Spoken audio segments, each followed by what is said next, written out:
Bienvenue dans cette nouvelle édition du QG News. Voici les titres. 4e réunion ministérielle des pays voisins de la Libye. Elle s'est tenue ce lundi au Caire. Objectif, trouver une issue à la crise politico-sécuritaire que connaît le pays. Arrivée du virus Ebola en République démocratique du Congo. Suite au décès de 2 personnes le 24 août dernier, le gouvernement a mis en place un certain nombre de mesures d'urgence.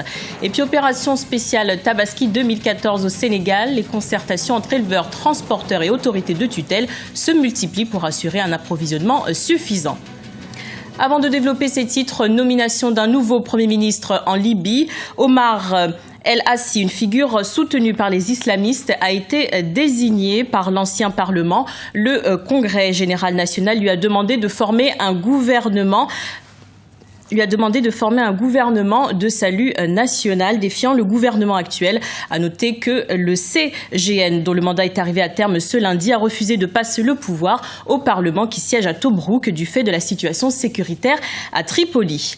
Ce lundi, les États voisins de la Libye ont appelé à un dialogue national libyen. Ils ont par ailleurs annoncé la mise en place de commissions sécuritaires et politiques pour favoriser un retour à la paix. Charles de Jouvenel.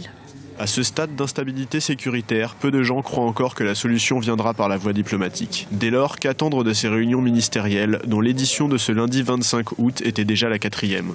Alors, la question est de savoir, est-ce que on envisagerait une intervention militaire en Libye? La question est évidemment ne peut qu'être posée, elle sera posée de plus en plus parce qu'il est évident qu'arriver à désarmer les groupes rebelles devient compliqué, difficile, voire impossible, sans une intervention extérieure. Je pense que le Conseil de sécurité des Nations Unies va s'y pencher. Il est bien entendu que ces 3 pays-là, donc encore une fois, l'Égypte, l'Algérie et à moindre mesure la Tunisie, seront bien entendu aux premières loges en cas de situation d'intervention militaire. 3 ans après la chute de Mouammar Kadhafi, le gouvernement de la Libye reste fragile et n'a pas encore réussi à imposer son autorité sur les milices rebelles armées. Ces dernières semaines furent, en termes sécuritaires, les pires qu'a connu le pays depuis 2011. Au Rwanda, mise en place de mesures pour limiter la propagation du virus Ebola. Les passagers en provenance de la Guinée, du Libéria et de la Sierra Leone sont interdits au Rwanda. Ces 3 pays d'Afrique de l'Ouest comptent parmi les plus touchés par la fièvre hémorragique. Pour l'heure, aucun cas n'a été signalé au Rwanda, mais le gouvernement souligne que cette décision s'applique également à tout autre ressortissant souffrant d'une fièvre de plus de 37 degrés. Et le gouvernement de la République démocratique du Congo tente également de faire face à Ebola. Il prévoit la mise en place de centres de traitement et de campements spécial. Pour mener à bien ces mesures, le ministre congolais de la Santé a demandé l'assistance et l'accompagnement de la communauté internationale. Charles de Jouvenel. Le ministre de la Santé de la République démocratique du Congo a lancé ce lundi 25 août un appel au soutien de la communauté internationale dans sa lutte face à l'épidémie d'Ebola qui se propage. Félix Kabange Numbi a ainsi déclaré que le pays avait besoin d'un prêt d'urgence de 2,5 millions de dollars supplémentaires. L'Organisation mondiale de la santé avait déjà consenti à un prêt de 2 millions de dollars face à l'urgence de la situation. Un premier pas jugé pour l'instant insuffisant. Nous restons ouverts à la contribution de la communauté tant nationale qu'internationale. Que nous avons besoin de votre assistance, de votre accompagnement également, pour que nous puissions ensemble contenir cette épidémie.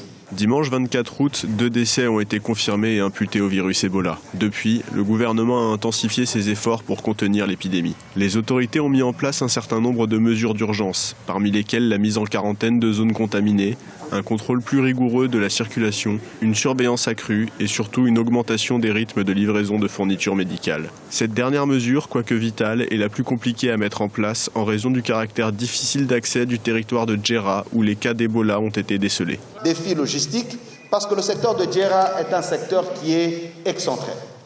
Nous serons obligés de placer un campement au niveau du secteur de Djerra. Ça demande énormément de fonds, au-delà du fait qu'on doit placer les centres de traitement de Ebola. Il n'y a pas d'eau dans les environs, donc il faudrait mettre un mécanisme pour apporter de l'eau. Le virus Ebola avait été découvert en 1976 en République démocratique du Congo. Depuis cette époque, le pays a connu 6 épidémies d'importance variable, des expériences sur lesquelles le gouvernement souhaite s'appuyer pour contenir une fois de plus le virus. Dans le reste de l'actualité, l'économie sud-africaine échappe à la récession au 2e trimestre. Elle affiche une croissance de 0,6% selon l'Agence nationale des statistiques. À noter que l'Afrique du Sud est sortie fin juin d'une grève historique qui a paralysé les 3 premiers producteurs mondiaux de platine pendant 5 mois, ce qui a fortement pesé sur l'économie nationale.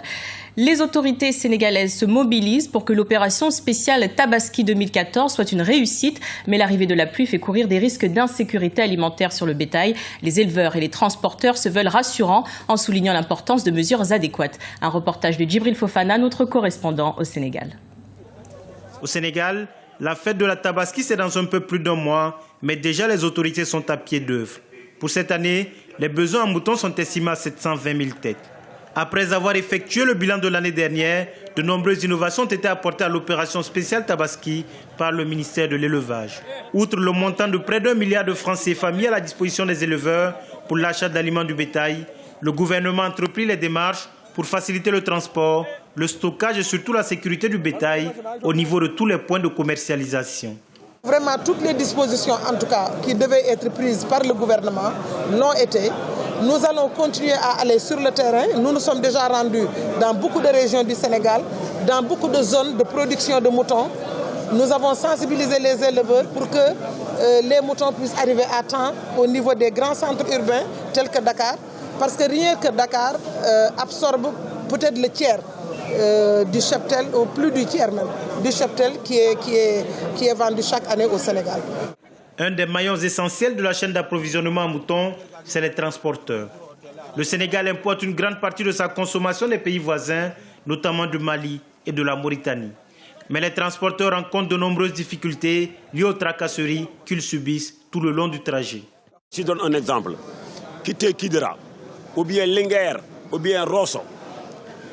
Chaque véhicule injecte 100 000 pour des faux frais. Si maintenant ces 100 000 francs reviennent aux camionneurs, le prix aussi sera réduit. Et que si le prix du transport est réduit, ça aide l'intérêt du consommateur. Cette année, les préparatifs de la fête de la Tabaski se déroulent dans un contexte marqué par l'installation tardive de la pluviométrie, avec pour corollaire la raréfaction de l'alimentation pour bétail. Sérieusement, les animaux actuellement sont en train de presque de mourir même. Mais il y a l'opération sauvetage du bétail que le gouvernement a déclenchée sur l'alimentation du bétail. Ça nous a permis même un peu de stabiliser nos troupeaux. Mais concernant la qualité de la viande, ici, durant la période de soudure, on intensifie l'élevage par des projets d'embauche. Ça nous permet maintenant d'avoir des bons produits à commercialiser. Comme chaque année, les consommateurs dénoncent les coûts très élevés du mouton. Face à cette situation, les autorités ont annoncé la publication prochaine des prix. Des prix conseillés à respecter afin de contenir toutes les velléités de spéculation de la part des éleveurs. Dans le reste de l'actualité, nouveau capitaine pour les Lions indomptables.